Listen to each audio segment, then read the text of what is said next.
Welcome to 360 Islamic scholars channel. قرآن، حدیث اور اسلامی معلومات کی بہترین ویڈیوز دیکھنے کے لیے ہمارے چینل کو لائک، کامنٹ اور سبسکرائب ضرور۔ یہ کہ اس وقت جو عالم عرب پر صورتحال پیدا ہو گئی، اس میں ہمیں کیا کرنا چاہیے، پاکستان کے جو حالات ہیں ان میں کیا مشورے ہیں، اب میں ان چیزوں کے بارے میں آپ سے چند باتیں عرض کروں گا۔ پہلی بات تو یہ ہے کہ مشرق وسطیٰ کے مسئلے میں اس کے پس منظر کو سمجھ لینا چاہیے۔ ہمارے بہت سے احباب جو ہیں وہ فوری طور پر وقتی صورتوں کو، جیسے کہ حالات و واقعات ہوتے ہیں، صرف انہی کے اعتبار سے رائے قائم کرتے ہیں۔ چیزوں کا پس منظر جو ہے نگاہوں کے سامنے رہنا چاہیے۔ اس صدی کا ایک مختصر سا نقشہ ذہن میں رکھیے۔ یہ 20ویں صدی کے آغاز کے وقت، جسے ہم پورا کہتے ہیں مڈل ایسٹ، بلکہ صرف مڈل ایسٹ نہیں، پورا شمالی افریقہ سلطنت عثمانیہ کا حصہ تھا، خلافت عثمانیہ۔ لیبیا، الجزائر، مصر، پورا حجاز، یمن، پورا عراق، شام، اور یہ شام ہی کے حصے ہیں در حقیقت، اردن اور لبنان، یہ سب، یہ شام عرب، عراق عرب، یہ پورا علاقہ خلافت عثمانیہ یہ اس کا حصہ تھا۔ پہلی جنگ عظیم میں انگریزوں نے عربوں کو بغاوت پر آمادہ کیا، غداری پر آمادہ کیا۔ انہوں نے خلافت عثمانیہ کے خلاف بغاوت کی، بیج بوئے ان کے دلوں کے اندر نفرت کے، ابھارا انہیں کہ تم ترکوں کے غلام کیوں ہو، تمہیں خود حاکم ہونا چاہیے، تم کھڑے ہو جاؤ، ہم مدد کریں گے، تم بغاوت کرو، تم ان ترکوں کے خلاف ہماری مدد کرو، ہم تمہیں آزاد کر دیں گے، تم اپنے پاؤں پر خود کھڑے ہو جانا۔ یہ بہت ہی ہمارے لیے دردناک المیہ ہے اس پہلی جنگ عظیم کا۔ کرنل لارنس جیسا شخص، برطانوی استعمار، اور اس کے نتیجے میں عربوں نے بغاوت کی۔ اور اس قدر دردناک بات آپ کو بتا رہا ہوں، میں پہلی مرتبہ جب سن 62 میں حج کے لیے گیا مدینہ منورہ میں، ابھی وہ ریل کے انجن کھڑے ہوئے تھے۔ یہ ترکی کے زمانے میں، سلطنت عثمانیہ کے زمانے میں بغداد سے مدینے تک ریلوے لائن تھی۔ یہ پورا ایک عالم سلطنت عثمانیہ، صرف سلطنت نہیں، خلافت عثمانیہ، پوری ٹرینیں جو ہے ترکوں کی اڑائی گئی، ہزاروں ترکوں کو شہید کیا گیا، یہاں تک کہ صحن حرم میں شہید کیے گئے سینکڑوں ترک۔ یہ جرم تھوڑے نہیں ہے، معمولی نہیں۔ آج جس کی سزا مل رہی ہے، معلوم ہونا چاہیے کہ وہ جرائم کون کون سے تھے۔ اب بھی جو لوگ گئے ہیں انہوں نے دیکھا ہوگا، ترکی کا قلعہ موجود ہے اوپر پہاڑی کے اوپر، حرم کا جو سب سے بڑا دروازہ ہے باب ملک عبدالعزیز، اس کے سامنے ایک لائبریری ہوتی تھی، اب تو غالباً وہ بھی گرا دی گئی ہے، اس کے پیچھے پہاڑی پر ترکوں کا قلعہ ہے پرانا، اس پر توپیں موجود تھیں۔ جب بغاوت ہوئی ہے، جو حرم میں آئے ہوئے تھے ترک فوجی، ظاہر بات ہے نہتے، وہ تو نماز پڑھنے آئے ہوئے تھے، ان کو وہاں ذبح کیا گیا ہے۔ اور ترکوں نے اپنی توپیں استعمال نہیں کی کہ کہیں بیت اللہ کو کوئی اذن نہ پہنچ جائے۔ بہرحال یہ غداری ہوئی ہے پہلی جنگ عظیم کے دوران، اور نہ صرف ترکوں کے، عربوں نے کی ہے۔ جیسا کہ میں نے کہا تھا، دو ہیں سب سے بڑے مجرم روئے ارضی کے اوپر امت مسلمہ کے طبقات۔ ہمارا پنجابی سپاہی بھی جا کر انگریزوں کی مدد کر کے ایلن بی کو قبضہ جو لے کر دیا بغداد کا، اس میں ہمارے مسلمان پنجابی سپاہی بھی شامل تھے۔ یہ خون چکاں باب ہے ہماری تاریخ کا اس صدی کا۔ لیکن اس کے بعد سلطنت عثمانیہ کے ٹکڑے ہو گئے، چیتھڑے ہو گئے۔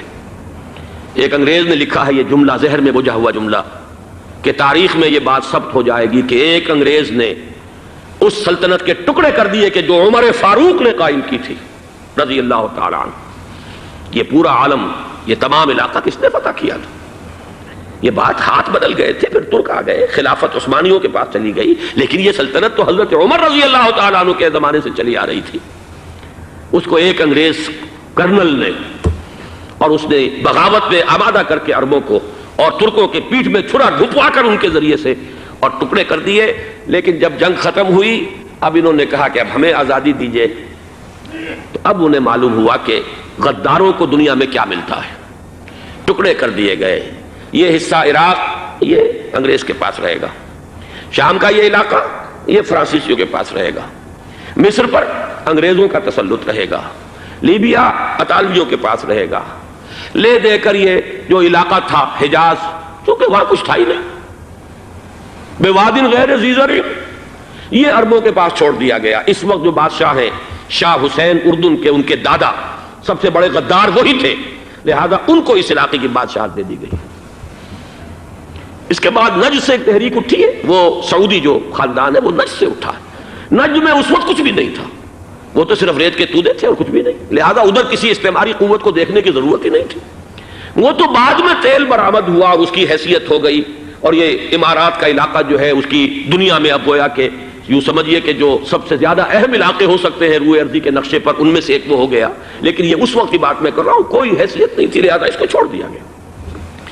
یہ ہے تاریخی پس منظر، یہ لکیریں جو کھینچی گئی ہیں، یہ ایک ملت اسلامیہ کو جو قومیتوں میں تقسیم کیا گیا، پھر نعرے لگوائے گئے المصر للمصریین الشام للشامیین۔ اب شامی ایک علیحدہ قوم ہو چکے ہیں، مصری ایک علیحدہ قوم ہو چکے ہیں، عراقی ایک علیحدہ قوم ہو چکے ہیں۔ یہ ساری تقسیمیں استعمار کی پیدا کرنا ہے، اس کا کوئی تعلق اسلام کے ساتھ نہیں۔ اب ضرورت تو اس بات کی تھی کہ استعمار کے پنجے جب یہاں سے کچھ ہٹے، دوسری جنگ عظیم کے بعد ایک دور آیا، امریکہ ابھرا ہے دنیا کی عالمی سطح پر سیاست میں، اس کے ہاں کچھ آزادی کے تصورات تھے، اس نے بھی سپورٹ کیا۔ برطانیہ کمزور ہو چکا تھا، وہ اتنے بڑے علاقے کو اب ہولڈ نہیں کر سکتا تھا۔ ہندوستان بھی آزاد ہوا، پھر یہ کہ اور دوسرے علاقوں سے بھی اس کو پسپائی اختیار کرنی پڑی۔ استعمار کے پنجے جس طرح بھی ہوئے، ان کے سینوں سے، عربوں کے سینوں سے جو ہے گویا کہ وہ ہٹے، لیکن امریکہ نے ایک اپنی بہت بڑی حکمت عملی جو اختیار کی، عالم عرب کے سینے میں اسرائیل کا خنجر پیوست کر دیا، تاکہ یہ کبھی آزاد نہ ہو جائیں، ہمارے انگوٹھے تلے رہے، ہماری پالیسی گورن کرے۔ یہ استعمار کا دوسری جنگ عظیم کے بعد، جہاں برطانوی استعمار، فرانسیسی استعمار رفتہ رفتہ یہ ہٹنے شروع ہوئے۔ صدر ناصر نے انگریزوں کو اٹھا کر پھینکا میڈیٹرینین میں اور دوسرے جگہوں سے، الجزائر نے آزادی حاصل کی فرانس سے، اطالویوں سے جو ہے لیبیا والوں نے آزادی حاصل کی، یہ ہو گیا، لیکن ایک خنجر پیوست کر دیا گیا اسرائیل کا سینہ عرب میں۔ اس صورتحال میں ظاہر بات ہے کہ ایک تو بڑی آئیڈیل پوزیشن تھی کہ پورا عالم اسلام متحد ہو، لیکن وہ تو بہت دور کا خواب معلوم ہوتا ہے۔ علامہ اقبال سے بڑا کوئی نقیب نہیں ہے ملت اسلامی کی وحدت کا۔ ایک ہو مسلم حرم کی پاسبانی کے لیے، نیل کے ساحل سے لے کر تا بخاک کاشغر، لیکن انہیں بھی اپنے لیکچرز میں کہنا پڑا کہ اس وقت جو صورتحال ہے، پورے عالم اسلام کی ایک وحدت بن جانا تو تقریباً ناممکن نظر آ رہا ہے۔ اگر کسی طرح ایک common wealth of Muslim nations وجود میں آ جائے تو بھی بڑی کامیابی ہوگی، لیکن اس سے بھی پہلے یہ تو زیادہ آسان تھا کہ عالم عرب ایک وحدت کی شکل اختیار کر لے۔ یہ تو ایک قوم ہے، اکثر و بیشتر ایک نسل یا زیادہ دو نسلیں کہتی تھے، شمالی افریقہ میں بربر نسل بھی ہے، باقی تو سب عرب ہیں۔ یہ پورا عالم ایک نسل، ایک زبان، پورے اتنے رقبے کے اوپر بولے جانے والی ایک زبان، یہ تو ایک ہو جائے۔ افسوس یہ ہے کہ اس کا ایک ہو جانا، ایک شخصیت ابھری تھی جو مذہبی مزاج کی شخصیت تھی، جو دینی مزاج کی حامل شخصیت تھی، اگر اس کی قیادت میں عالم عرب متحد ہو جاتا تو واقعتاً ایک بہت بڑا جو ہے مرحلہ وہ طے ہو جاتا پوری عالمی ملت اسلامیہ کی ایک وحدت اختیار کرنے کا۔ وہ شخصیت تھی شاہ فیصل شہید کی، اور اس لفظ کے ساتھ ہی آپ کے ذہن میں آ گیا ہوگا کیوں انہیں شہید کر دیا گیا، کس نے کیا کرایا، کہاں سے تعلیم حاصل کر کے آیا تھا وہ جس نے شہید کیا شاہ فیصل شہید کو، اس کی گردن پر کون سوار تھی، وہ یہودی لڑکی کے جس کے فوٹو بھی شائع ہوئے، ایک گردن پر اٹھائے کھڑا ہوا شہزادہ اپنی ایک یہودی دوست کو، لڑکی کو، اور وہی ہے کہ جس نے جا کر پستول سے شہید کیا ہے۔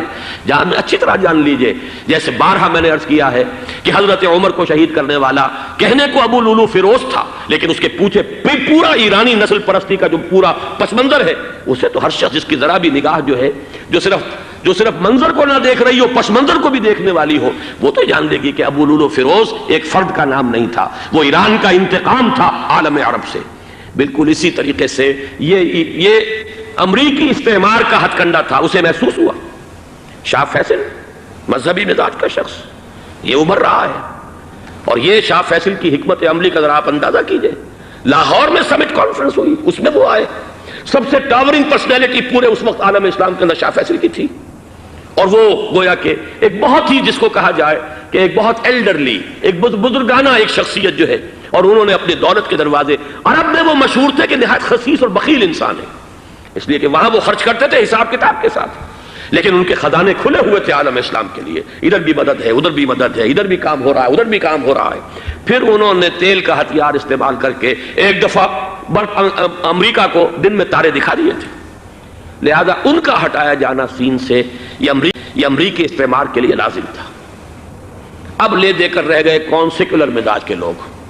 پہلی اٹیمپٹ جمال عبد الناصر نے کی، ناکام ہو گیا۔ قذافی صاحب نے کوشش کی کہ وہ ان کی جانشینی حاصل کر لے، ناکام ہو گیا۔ اب ایک تیسری شخصیت صدام حسین کی، ملحد ہے، اسلام سے کوئی سروکار نہیں، باس کا فلسفہ، سیکولرزم پلس عرب نیشنلزم، یہ اصول ہے۔ لیکن یہ ہے کہ یہ شخصیت ابو بکر ایسی آئی ہے کہ اس سے اس وقت یہ جان لیجئے، میں امریکہ میں بھی عربوں سے مل کر آیا ہوں، سعودی عرب میں بھی اب میں وہ دیکھ آیا ہوں، نوجوان نسل جو ہے عربوں کی، پورا جو دوسرے عرب ممالک ہیں جہاں پر کہ مذہب کا اتنا چرچا ہی نہیں ہے، پورا فلسطینی عرب، جارڈن کے عرب، شامی عرب عوام، وہ سب کے سب صدام کے پیچھے ہیں اس وقت، اس لیے کہ انہیں نظر آ رہا ہے کہ ایک شخص پھر ایسا پیدا ہو کر سامنے آ گیا ہے جو شاید عالم عرب کو پھر یونائٹ کر دے۔ اور یہ ہے اصل وہ شے کہ جو امریکہ کے لیے کسی صورت میں قابل قبول نہیں۔ دولت کے یہ ذخائر، خلیج کی یہ دولت، سیال سونا اور اس کے ذخیرے، اور یہ کسی طریقے سے یہ امریکہ کے زیر اثر نہ رہے، یہ ہے وہ شے جو اسے برداشت نہیں ہے۔ وہ کوئی اربوں کی محبت میں نہیں آیا 2.5 لاکھ فوج لے کر، وہ کوئی شاہی عرب جو خاندان ہے سعودی، اس سے اس کی کوئی دلچسپی نہیں ہے، کوئی پتہ نہیں کہ وہ خود ان کو ہٹا دیں اور وہاں پر کوئی جمہوری ڈھانچہ جو ہے وہاں پہ کھڑا کروا دے خود امریکہ۔ اس لیے کہ سعودی عرب میں دیکھ آیا ہوں حالات، اگرچہ ظاہر بات ہے کہ زیادہ گہرائی میں تو وہاں جانے کا موقع ہی نہیں ہوتا، بہت ہی مستبد حکومت ہے، لیکن صاف نظر آ رہا ہے کہ اس وقت دونوں طبقے نوجوانوں کے جو ہے وہ شاہی خاندان کے شدید خلاف ہو چکے ہیں۔ جو وہاں پر جدید مثقف طبقہ ہے، جدید تعلیم یافتہ، جو باہر پڑھ کر آیا ہے امریکہ میں اور کہیں اور وہ کثیر تعداد میں، اب وہ صاف سوال کر رہے ہیں کہ یہ billions and billions of dollars کے جو ہمارا خرچہ آتا تھا، ہمارے ہتھیاروں کے آرڈر جاتے تھے، وہ کہاں گئے؟ کل 65,000 فوج، اور عرب کے پاس، سعودی عرب کے پاس اتنے ٹینک بھی نہیں ہیں جتنے کہ یمن جیسے غریب ملک کے پاس ہے، تو ہمارا روپیہ یہ گیا کہاں؟ یہ ایک سوال ہے جو ہر شخص کے ذہن کے سامنے ہے۔ اب ہمیں اپنے معاملات کو خود سنبھالنا ہوگا۔ اسی طریقے سے جو مذہبی طبقہ ہے، اور وہاں ہے بڑی تعداد میں مذہبی طبقہ نوجوان جن میں بڑا جذبہ ہے، اور ان کا وہ جوش جہاد انہیں جہاد افغانستان تک لے کر آیا ہے۔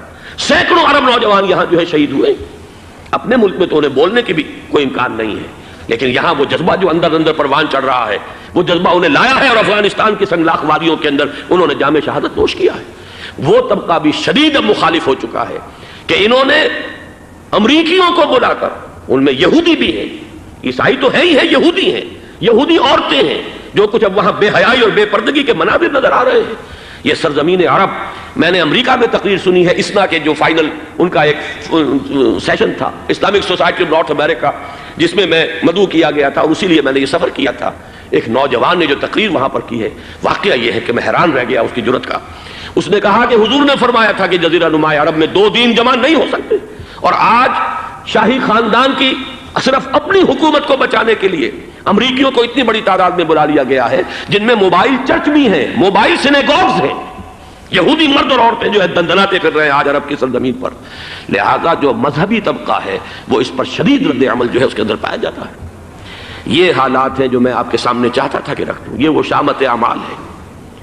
ایک طرف یہ کہ وہ شخصیت جو ہے صدام حسین کی، وہ کوئی پسندیدہ شخصیت نہیں، لیکن یہ کہ اس شخصیت کو تقویت دینے والے بھی تو یہی لوگ تھے۔ انہیں خطرہ تھا ایران کے انقلاب سے کہ کہیں اسی قسم کا کوئی انقلاب ہمارے ہاں نہ آ جائے، لہذا انقلاب ایران کو ایکسپورٹ نہ ہونے دے، اس لیے انہوں نے اسی صدام حسین کو بلینز اور بلینز آف ڈالرز کی مدد دی۔ آج وہی ہے، عربی کی تو ایک کہاوت بھی ہے، سمن کلبک، یا کو لوگ اپنے کتے کو کھلا پلا کے موٹا کرو، کسی روز تمہیں کو کاٹے گا۔ آج وہ تو انہیں کاٹ رہا، لیکن یہ کہ اس کا جو علاج تجویز ہوا ہے وہ انتہائی خوفناک ہے۔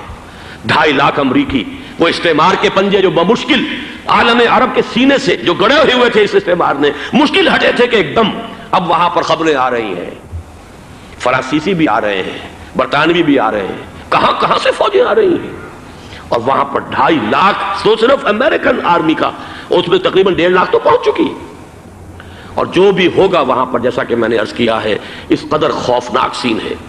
میں نے بہت سے حضرات واقف ہوں گے، کئی مرتبہ میں نے حوالہ دیا ہے مولانا سید حامد میاں رحمہ اللہ کا، انہوں نے ایک دفعہ مجھے بتایا تھا کہ احادیث میں جو قرب قیامت کے حالات و واقعات کی پیشن گوئیاں ہیں، ان میں یہ ہے کہ وہ جو آخری جنگ ہونی ہے جو کہ دجال کے خلاف ہوگی مسلمانوں کی، اور جس میں کہ حضرت مسیح علیہ السلام کا نزول ہوگا، جس کے سلسلے میں اس سے پہلے ایک جنگ ہوگی بہت خوفناک، بہت خوفناک۔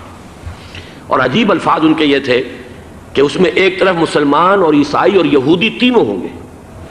یہ بات سمجھ میں نہیں آتی تھی کہ مسلمان اور یہودی ایک جگہ کیسے جمع ہو سکتے ہیں۔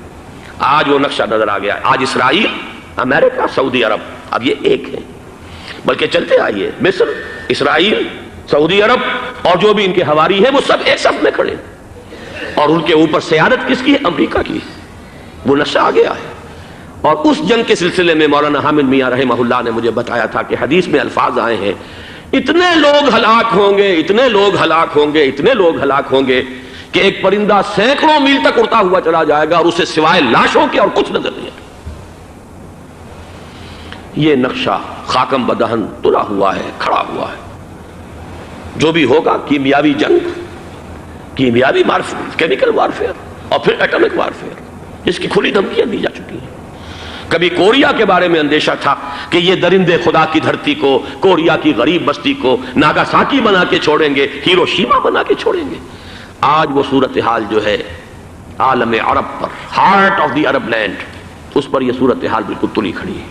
اس میں ہمیں کیا کرنا چاہیے؟ میں نے یہ چاہا کہ پورا پس منظر آپ کے سامنے ہو، صرف وقتی سا کوئی ایک نعرہ، وقتی سی کوئی ایک خبر، اس کے حوالے سے ایک جذبات کا معاملہ، پورا ایک پس منظر سامنے رکھیے۔ اب وہ آپ کو شاید میری باتیں جو ہیں وہ سمجھ میں آ جائیں۔ نمبر ایک، ہمیں کسی صورت اس جنگ میں امریکہ کے گھڑے کی مچھلی نہیں بننا چاہیے۔ امریکہ اسلام کے تحفظ کے لیے نہیں آیا، امریکہ حرمین کی حفاظت کے لیے نہیں آیا، امریکہ اپنے مفادات، عالمی مفادات کے تحفظ کے لیے آیا، اور زیادہ سے زیادہ آپ کہہ سکتے ہیں کہ وہ سعودی شاہی خاندان کی حفاظت کے لیے آیا۔ اور بڑا عمدہ مضمون چھپا تھا پچھلے، بلکہ ابھی تک تو وہ تازہ ہی ہے جب تک نیا نہیں آتا، ندا میں، جس کا عنوان تھا اربوں کا چھرا اور اربوں کا گدا۔ سارے پیسے بھی انہیں سے لے رہے ہیں۔ $12 بلین کا ایک چیک لے کر گیا جیمز بیکر۔ اندازہ تو کیجیے دنیا کہاں سے کہاں پہنچ گئی۔ میں حیرت ہوں کہ دنیا کیا سے کیا ہو جائے گی۔ 2 ماہ قبل اس کا تصور نہیں ہو سکتا تھا۔ اتنی بڑی قوت امریکہ کی، تباہ کن قوت، اور جمع ہو جائے گی عرب کے اندر۔ لیکن یہ کہ وہ کاسٹ بھی اربوں ہی کی ہوگی، انہی کا چھرا، انہی کا گلا۔ ہمیں کرنا یہ چاہیے، اللہ تعالی ہماری حکومت کو، ہمارے سیاستدانوں کو، ہمارے ذمہ دار لوگوں کو ہدایت دے، وہ امریکہ کے گھڑے کی مچھلی نہ بنے۔ اس کے تحفظ کے لیے یا شاہی خاندان کی حفاظت کے لیے بہت کچھ انہوں نے عیش کر لیے، کافی عیش کر لیے۔ باقی یہ کہ اب جو کچھ ہونا ہے وہ ہونا ہے۔ حرمین شریفین کو تو خود عرب کے لوگ کہتے ہیں کہ کوئی خطرہ نہیں ہے۔ سارا جھگڑا تو وہ تیل کی دولت کا ہے۔ وہ تیل کی دولت جو ہے وہ شمال مشرقی کونے کے اندر ہے۔ بلکہ یہ کہ جو رد عمل پیدا ہوا عالم اسلام میں اور سعودی عرب میں، خود اس کے مذہبی نوجوانوں میں امریکی فوجوں کی آمد کے خلاف اس کا جواب دیا گیا رابطہ عالم اسلامی کی طرف سے کہ یہ جو بھی جنگ کا محاذ ہے، جو فوجیں ہیں، یہ حرمین سے تو 1500 کلومیٹر دور ہیں، تو حرمین کو تو کوئی خطرہ نہیں ہے۔ خطرہ ہے امریکہ کے عالمی مفادات کو۔ آج آپ کو معلوم ہے دنیا 2 طبقوں میں بٹی ہوئی ہے، دی رچ اینڈ دی پور۔ یہ جو اقوام ہیں، جو 6-7 قومیں شمار ہوتی ہیں دنیا کی دولت مند قومیں، ان کے لیے خطرہ ہے کہ یہ اگر ہم ان کا جو سب سے بڑا ذریعہ ہے اس کا صنعت کا، یہ تیل، اگر اس کو کچھ ہو گیا تو ان کی سب کی اکانومی جو ہے وہ دم دھڑام سے زمین پر آ جائے گی، وہ بھی برابر ہو کر رہ جائیں گے دنیا کے دوسرے ملکوں کے۔ یہ اس کی حفاظت کے لیے آئے ہیں۔ ہمارے نوجوان کو آج میں سوچتا ہوں کاش کہ ہمیں معلوم ہو، ہمیں وہ تاریخ دہرانی نہیں چاہیے کہ ہم نے پہلی جنگ عظیم میں انگریزوں کے استعمار کے پنجے گڑوانے کے لیے اپنی جانیں دیں۔ پنجاب کا نوجوان، پنجاب کا مسلمان سپاہی بھی جا کر ایلن بی کو قبضہ دلوانے کے اندر اور بغداد پر قبضہ کرانے میں اس کے تعاون کیا، اس کی مدد کی۔ کیا آج بھی وہی تاریخ اپنے آپ کو دہرائے گی؟ آج ہمارا فوجی جائے گا وہاں پر امریکہ کے تحفظ کے لیے، اس کے مفادات کے تحفظ کے لیے۔ پہلی بات یہ کہ یہ ہرگز نہیں ہونا چاہیے۔ ہونا کیا چاہیے؟ پہلی کوشش یہ ہو کہ یہ بین الاسلامی معاملہ بنے، مسلمان امت آئے، امریکی فوجیں جائیں، فرانسیسی جائیں، برطانوی جائیں۔ ہاں اس صورت میں کہتا ہوں پاکستان کا ایک ایک بچہ وہاں جائے اور اپنی جان قربان کر دے، اس لیے کہ یہ قرآن کا حکم ہے۔ وَإِن طَائِفَتَانِ مِنَ الْمُؤْمِنِينَ اقْتَتَلُوا فَأَصْلِحُوا بَيْنَهُمَا فَإِن بَغَتْ إِحْدَاهُمَا عَلَى الْأُخْرَى فَقَاتِلُوا الَّتِي تَبْغِي حَتَّى تَفِيءَ إِلَى أَمْرِ اللَّهِ فَإِن فَاءَتْ فاصلحوا بینہما بالعدل واقسطوا ان اللہ یحب المقسطین. امت مسلمہ کو حکم دیا گیا ہے اگر مسلمانوں کے دو گروہ لڑ پڑے تو تم صلح کراؤ، اور اگر ایک فریق زیادتی پر تلا رہے اڑا رہے تو اب سب مل کر اس سے جنگ کرو یہاں تک کہ اسے اللہ کے حکم کے آگے جھکا دو. پھر اگر وہ اللہ کا حکم مان لے صلح پر آ جائے تو پھر عدل و قسط کے ساتھ ان کے درمیان صلح کرا دو. یہ ہمیں حکم ہے، مسلمانوں کو حکم ہے. لیکن یہ کہ یہ امریکی آ رہے ہیں اور امریکی استعمار اور امریکی مفادات اور اس کے لیے جو ہے پاکستان کا مسلمان سپاہی بھی جائے، میرے نزدیک کسی صورت میں صحیح نہیں. مطالبہ بھی ہو رہا ہے. آج ہی غالباً ایک انٹرویو آیا ہے شاہ حسین کے بھائی جو ہیں حسن بن طلال، انہوں نے بھی یہی کہا ہے کہ اس کو مسلمانوں کو آپس میں اس معاملے کو طے کرنا چاہیے، اس قضیے کو امریکی فوجوں کو یہاں سے فوراً واپس جانا چاہیے. اور یہی بات میں یقیناً تائید کروں گا، تحسین کروں گا. یہی موقف ایران کا ہے. ایران عراق کے خلاف جو یو این او کے سینکشنز ہیں کہتا ہے ہم اس کی پابندی کریں گے، لیکن امریکہ کو یہاں سے نکلنا چاہیے. یہ مسلمانوں کا اپنا معاملہ ہے، وہ آپس میں طے کریں. پاکستان کو بھی یہی موقف اختیار کرنا چاہیے پوری قوت کے ساتھ. اس میں کوئی بھی اگر کمزوری ہو رہی ہے تو در حقیقت یہ گویا کہ ہم امریکی استعمار کے ہاتھ میں اس کا آلہ کار بن کر، کھلونا بن کر استعمال ہو رہے ہیں، جو کہ ہمیں کسی صورت میں نہیں کرنا چاہیے. اگر یہ بھی ناکافی ہو تو دوسرا ایک اور مسئلے کا حل موجود ہے اس سے براڈر سطح پر، کہ غیر جانبدار ممالک اگر کوئی ہے ان کو بھی اس قضیے کے اندر شامل کیا جائے. ایک تحریک تھی کسی زمانے میں، کافی بڑی تھی، لیکن یہ کہ وہ بھی اگر اس کے اندر شامل ہو جائیں. لیکن امریکہ، رشیا، یہ تو ظاہر بات ہے سپر پاورز ہیں، ان کے مفادات ہیں، عالمی اور گلوبل مفادات ہیں. لہذا اول تو یہ ہونا چاہیے کہ بین الاسلامی معاملہ بنا کر اس صورت میں جیسا کہ میں نے عرض کیا ہماری پوری فوج بھی جائے اللہ پر توکل کر کے. پاکستان کا محافظ اللہ ہوگا. اگر اللہ کے ایک حکم کے اوپر عمل کرتے ہوئے مسلمان یہاں سے جائیں اور جا کر وہاں پر جو ہے اپنی جانیں دینے کو تیار ہو جائیں. لیکن اگر یہ اس میں بھی کافی نہ ہو تو جو بھی غیر جانبدار ممالک ہیں ان کو بھی اس معاملے کے اندر شریک کیا جا سکتا ہے. بدرجۂ آخر اگر پاکستانی فوج جائے وہ صرف حرمین شریفین کے گرد و نواح میں ان کو ڈپلوائے کیا جانا چاہیے. اگر خدا نہ خواستہ وہاں پر کوئی آنچ آنے کی شکل پیدا ہو جائے تو اس کی اے ارض پاک تیری حرمت پہ کٹ مرے ہم، اس کے لیے مسلمانوں کو تیار رہنا چاہیے. اس لیے کہ بہرحال جہاں تک ارض پاک کی حرمت کا تعلق ہے وہ ہمارے ایمان کا جز ہے. باقی برطانوی مفادات، امریکی مفادات، صنعتی ممالک کے مفادات یا کسی شاہی خاندان کے مفادات، یہ شاہی خاندان یہ تو گرتی ہوئی دیواریں ہیں، جانا ہے آج نہیں تو کل. لیکن یہ کہ اصل معاملہ ہے امت کا، اصل معاملہ ہے امت مسلمہ کا، اصل معاملہ ہے حرمین شریفین کا. لہذا ان دونوں چیزوں کو لازماً گڈمڈ نہ کریں. آپ حضرات کے علم میں ہے کہ اس سے پہلے ایران کی طرف سے بار بار مطالبہ ہوا کہ حرمین کو بین الاسلامی کنٹرول میں دے دیا جائے اور سعودی عرب کا اس کے اوپر سے جو انتظامی عمل دخل ختم کر دیا جائے. میں نے کبھی تائید نہیں کی، اس لیے نہیں کی کہ میرا مشاہدہ ہے، میں گیا ہوں بارہا، سعودی عرب کی حکومت نے چاہے خود بھی بڑے بڑے محل بنائے ہیں لیکن حرمین کی خدمت کے اندر بھی کوئی کمی نہیں کی. اس پر انہوں نے اربوں ڈالر اس پر بھی خرچ کیا ہے. اس کے اوپر انہوں نے اس حج کے انتظامات پر پوری حکومت جو ہے وہ اپنے آپ کو لگائے رکھتی ہے. لہذا اس اعتبار سے کوئی کمی کی بات نہیں وہاں پر آئی کہ جس کے لیے ضرورت ہو کہ ان کا عمل دخل وہاں سے ختم کیا جائے. لیکن یہ صورتحال اب جو پیدا ہو گئی ہے یہ بالکل مختلف ہے، اسے اس کے کانٹیکسٹ کے اندر دیکھا جانا چاہیے اور اسی کے حوالے سے میں نے چند رائے آپ کے سامنے رکھی.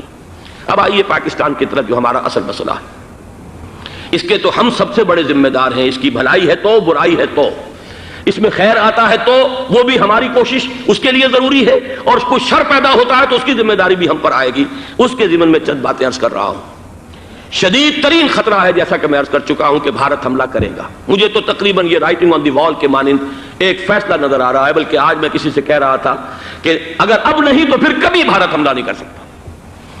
اس کے لیے سچویشن بالکل رائٹ ہے. 2 مرتبہ ایکسرسائز کر چکا ہے وہ خاص ٹارگٹ بنا کر حیدرآباد کو، اور اس کے پیش نظر ہے سندھ میں جو بھی خلفشار ہے اسے اس کے علم میں ہے، جو بھی تصادم ہے. اب بھی اگرچہ اس وقت کی جو ہماری اندرونی سیاست ہے یہ اس کا کرشمہ سامنے آیا ہے کہ جی ایم سید صاحب کو ایگزونریٹ کیا جا رہا ہے، ان کو محب وطن کا خطاب دوبارہ دیا جا رہا ہے. وہ شخص کہ جس نے اسلام کے خلاف انتہائی زہریلی باتیں کی ہیں، وہ شخص جس کی کتاب اب پاکستان ٹوٹ جانا چاہیے، وہ لاکھوں کی تعداد میں ہندوستان سے چھپ کر آئی ہے، یہاں تقسیم ہوئی ہے، آج اسے سند دی جا رہی ہے. یہ ہے ہماری اندرونی سیاست کے کرشمے. میں اس پر تفصیل سے نہیں جانا چاہتا، لیکن اس شخص کی دیکھیے وہ جو علامہ اقبال کا شعر ہے کہ بت کرے میں برہمن کی پختہ زناری بھی دیکھ، دیکھ کعبے میں شکست رشتہ تسبیح شیخ اور بت قدے میں برہمن کی پختہ زناری بھی دیکھ کہ نظر یہ آ رہا ہے کہ اس نے رہا ہوتے پہلا بیان یہ دیا ہے کہ ہماری پہلی ترجیح یہ ہے کہ پاکستان ٹوٹ جائے اور ہندوستان کے ساتھ ہم ایک انڈیپینڈنٹ اسٹیٹ کی حیثیت سے کنفیڈریشن قائم کریں، سندھو دیش confederation with India independent of Pakistan. پھر دوسری ترجیح بھی ہے، تیسری آخری ترجیح یہ ہے کہ پاکستان کو 5 ریاستوں میں تقسیم کر دیا جائے اور ایک لوز کانفیڈریشن ہو، بس اس کے سوا کچھ نہیں۔ 5ویں بھی وہ اردو والوں کے لیے نہیں، مہاجرین کے لیے نہیں، ان کے لیے تو ان کے پاس کچھ نہیں ہے۔ 5ویں بھی پنجاب میں سے کاٹ کر سرائیکی صوبہ بنایا جائے اور سندھ میں تو بہرحال اردو بولنے والوں کو سندھی بن کر رہنا ہوگا۔ یہ اس شخص کا رہائی کے بعد بھی بیان ہے جسے آپ سند دے رہے ہیں کہ وہ محب وطن ہے، اور وہ غدار نہیں ہے، وہ پاکستان کا مخالف نہیں ہے۔ بہرحال یہ حالات جو ہے انتہائی خوفناک ہیں ہمارے۔ آج کشمیر میں جو صورتحال ہے ہندوستان کے لیے انتہائی تشویشناک ہے۔ جو بدنامی اس کو مل سکتی تھی مل چکی ہے، اور یہ آپ نے دیکھ لیا وہ امریکہ بہادر جو 1.5-2 لاکھ آدمی لے کر پہنچ گیا سعودی عرب میں، اس نے انگلی تک نہیں اٹھائی ہے کہ کشمیر میں بھارت کیا کر رہا ہے۔ یہ ہے ان کی ڈبل سٹینڈرڈز، یہ ہے ان کی بے ایمانیاں کہ بھارت جو کچھ کر رہا ہے وہاں۔ آج اگر ظلم ہو رہا ہے کویت میں عراقیوں کے ذریعے، پورے ورلڈ ٹیلی ویژن پر، CNN پر، فلاں پر اور اخبارات میں، آج بھی ایک لمبا مضمون میں نے اخبار میں پڑھا ہے، لیکن یہ ہے کہ کشمیر میں کیا ہو رہا ہے کہیں تذکرہ نہیں ہو رہا۔ یہ ہے دنیا کے اندر دیانت اور امانت اور شرافت کا حال، اور بین الاقوامی سیاست جو ہے اس کے ڈبل سٹینڈرڈز۔ لہذا جو بدنامی بھارت کو آ سکتی تھی وہ آ چکی ہے۔ ہندوستان سے ایک نوجوان مسلمان صحافی دہلی سے آئے تھے، نئی دنیا ایک پرچہ نکلتا ہے اس کے طرف سے وہ دورہ کر کے گئے ہیں، مجھ سے بھی لاہور میں ملے تھے، تقریباً 1 مہینہ 1.5 مہینہ ہوا۔ ان کے الفاظ سن کر میں کانپ گیا تھا۔ انہوں نے کہا تھا کہ بھارت کی حکومت اس کے اوپر تلی ہوئی ہے کہ چاہے ایک اور آخری کشمیری کو بھی ہلاک کرنا پڑے، وہ کشمیر کے اندر کبھی بھی کوئی معاملہ جو ہے کشمیر کی آزادی یا کشمیر کو پاکستان کے لیے جانے کے لیے تیار نہیں ہے۔ کیا بگڑے گا اس کا؟ آپ سمجھئے کہ اگر 80-90 کروڑ قوم کی ایک قوم ہے، 1 کروڑ آدمی ختم کر دیں، ان کا دل تو جو ہے اس پہ دکھے گا نہیں۔ حال ہمارا یہ ہے کہ ہم تو کوئی چیلنج بھی نہیں کر سکے، ہم تو اپنی صفائی دیتے رہے کہ نہیں ہمارا کوئی ہاتھ نہیں ہے، ہم نے کچھ نہیں کیا ہے، ہمارا کوئی اس کے اندر عمل دخل نہیں ہے، بس یہی ہماری ڈپلومیسی کا شاہکار رہا ہے۔ یہ حال ہے پاکستان کا۔ لہذا بھارت کا وہ معاملہ جو ہے، میں نے جیسا کہ آپ کے سامنے مختلف فیکٹرز گنوا دیے تھے، اندرونی اس کی سیاست، اندرونی خلفشات، وہ تو اب آ کر رہے گا۔ اللہ یہ کہ اللہ تعالیٰ کے قبضہ قدرت میں ہر شے ہے، وہ ٹال دے تو ٹال دے۔ مجھے اقبال کا وہ شعر یاد آ رہا ہے، تقدیر تو مبرم نظر آتی ہے ولیکن پیران کلیسا کی دعا ہے کہ یہ ٹل جائے۔ ہم دعا کریں کہ یہ ٹل جائے وقت، لیکن یہ ہے کہ تقدیر مبرم نظر آ رہی۔ اس حالت میں ہمیں کیا کرنا چاہیے؟ نمبر 1 یہ کہ سب سے اہم شے ہے قومی یکجہتی، اور قومی یکجہتی کے اعتبار سے انتہائی خوفناک مرحلہ آ رہا ہے انتخابات کا۔ انتخابات میں تو کچھ نہ کچھ فساد، کچھ نہ کچھ دنگا، کچھ نہ کچھ ہنگامہ، ایک دوسرے کے خلاف کیچڑ، ایک دوسرے کے خلاف الزامات، بوچھاڑ، یہ تو بڑھتے ہیں۔ بھارت میں بھی قتل و غارت گری ہو جاتی ہے کچھ نہ کچھ۔ لہذا یہاں پر بھی پیر پگاڑا صاحب جو ہمیشہ سے کہتے چلے آ رہے ہیں فیملی پلاننگ، آج پھر ان کا جملہ آ گیا ہے کہ شاید اس انتخابات میں فیملی پلاننگ کے ذریعے سے کوئی بہت بڑا کام ہو جائے۔ پہلی بات تو یہ ہے کہ میں نے اب تک یہ کہا ہے کہ انتخاب کسی صورت میں پوسٹ پون نہیں ہونے چاہیے۔ اب بھی میں یہ کہتا ہوں کہ اگر تو انتخابات کا بدل صرف ایک ہے اور وہ مارشل لا ہے، تو پھر مارشل لا سے تو بہتر ہے کہ وہ انتخابات ہوں چاہے اس میں کوئی خلفشار بھی ہو، اس لیے کہ مارشل لا کا مطلب جو ہے وہ تو سندھ کے اندر ایک ناگزیر دھماکہ ہو جائے گا، تباہ کن، خوفناک، اور پھر بھارت کو کچھ کرنے کی ضرورت نہیں ہوگی، کیا کرایا اسے سارا معاملہ سندھ کے اندر سے مل جائے گا۔ ماشاء اللہ ہرگز نہیں ہونا چاہیے۔ وہ بات جو سن 80 میں نے 18 اگست 1980 کو کہی تھی ضیاء الحق مرحوم سے، آج پھر اسی بات کی میں تکرار کر رہا ہوں، اعادہ کر رہا ہوں۔ ماشاء اللہ پاکستان کے لیے سوسائڈل ہے، لیکن ایک آلٹرنیٹ سامنے آیا ہے۔ ایک تو پشاور ہائی کورٹ کا ورڈکٹ آ گیا، اور یہ کہ کچھ اور لوگوں کی طرف سے بھی باتیں آئی ہیں۔ 1-2 دن ہوئے ہیں، جنگ میں 2 اہم سرخیاں تھیں، اور وہ بڑے اونچے حلقہ جو ہمارا فوج کا اونچا حلقہ ہے اس کی طرف سے، اگرچہ نام کسی کا نہیں تھا، ایک تو یہ کہ ماشاء اللہ یہاں کسی صورت نہیں لگے گا، دوسرے یہ کہ کوئی قومی حکومت کی تشکیل جو ہے اگر کسی طرح ہو سکتی ہو تو وہ اس وقت کا حل ہے، اور وہ اسی شکل میں ممکن ہے۔ اگر تو الیکشن آپ پوسٹ پون کرتے ہیں اور اسمبلیاں پرانی بحال welcome to 360 Islamic scholars channel. قرآن، حدیث اور اسلامی معلومات کی بہترین ویڈیوز دیکھنے کے لیے ہمارے چینل کو لائک، کامنٹ اور سبسکرائب ضرور کریں۔